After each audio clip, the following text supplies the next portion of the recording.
Hi, good afternoon. അപ്പോൾ നിങ്ങളൊക്കെ ഊണ് കഴിച്ചോ? ഞാൻ ഒരു യാത്രയൊക്കെ പോയിട്ട് വന്നിട്ട് ഊണ് കഴിക്കാമെന്ന് വിചാരിച്ച് ഒരു മുട്ട പൊരിക്കാൻ തുടങ്ങും. മുട്ടയൊക്കെ പൊരിച്ചിട്ട് പിന്നെ നമുക്ക് സാമ്പാറുണ്ടല്ലോ, അപ്പോൾ സാമ്പാറും ഒക്കെ കൂട്ടി മുട്ടയൊക്കെ പൊരിച്ച് ചോറുണ്ണാം. ഞാൻ ചോറൊക്കെ വെച്ചിട്ടുണ്ട് കേട്ടോ. അപ്പോൾ മുട്ട ഞാൻ എടുത്ത് വെച്ചിട്ടുണ്ട്. പച്ചമുളക്, ഇഞ്ചി, കറിവേപ്പില എല്ലാം കൂടെ ഇട്ട്, സവോള. അപ്പം മുട്ടയെ നമുക്ക് പെട്ടെന്ന് പൊരിച്ചെടുക്കാം. എനിക്ക് വിശന്നിട്ടാണെങ്കിൽ വയ്യ. യാത്ര പോയിട്ട് വന്നപ്പോൾ ഒരു ചായ കുടിക്കണമെന്നൊക്കെ വിചാരിച്ചതാണ്. പക്ഷേ അപ്പോൾ വേറെ ഇച്ചിരി പണികളൊക്കെ ഉണ്ടായിരുന്നു, അതൊക്കെ അങ്ങോട്ട് ചെയ്ത് അങ്ങനെ.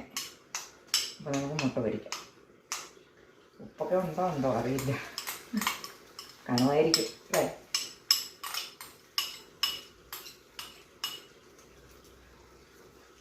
എനിക്ക് സവോളയൊക്കെ ഇങ്ങനെ ഏറെ ഇട്ട്, പച്ചമുളകും സവോളയൊക്കെ ഏറെ ഇട്ട് മുട്ട പൊരിക്കുന്നത് എനിക്ക് ഭയങ്കര ഇഷ്ടമാണ്. തീ കൂട്ടി ഒന്ന് വെച്ചേക്കാം. അപ്പോൾ ചോറ് എടുക്കട്ടെ.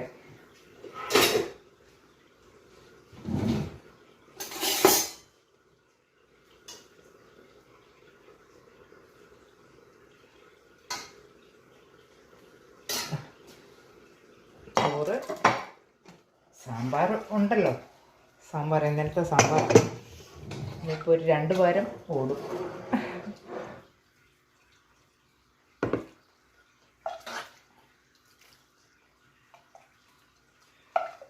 കപ്പളങ്ങ സാമ്പാർ. ഓക്കെ, സാമ്പാർ. ഇനി മുട്ടയും കൂടി ഒന്ന് പൊരിക്കണം. പിന്നെ വേണമെങ്കിൽ അച്ചാറൊക്കെ ഉണ്ട് കേട്ടോ. നിങ്ങൾക്ക് ആർക്കെങ്കിലും വേണോ അച്ചാർ? അച്ചാർ വേണമെങ്കിൽ അച്ചാർ എടുക്കാം കേട്ടോ. ഫ്രിഡ്ജ് നിറയെ അച്ചാറുകൾ ഇരിപ്പുണ്ട്. കാണിക്കട്ടെ. നാരങ്ങയുണ്ട്, മാങ്ങയുണ്ട്, പിന്നെ എന്തൊക്കെയോ ഈ നെല്ലിക്കയുണ്ട്, അതൊക്കെ ഉണ്ട് കേട്ടോ. അപ്പം നമുക്ക് നമ്മുടെ മുട്ടയൊന്ന് തിരിച്ച് മറിച്ചൊക്കെ ഇടാം.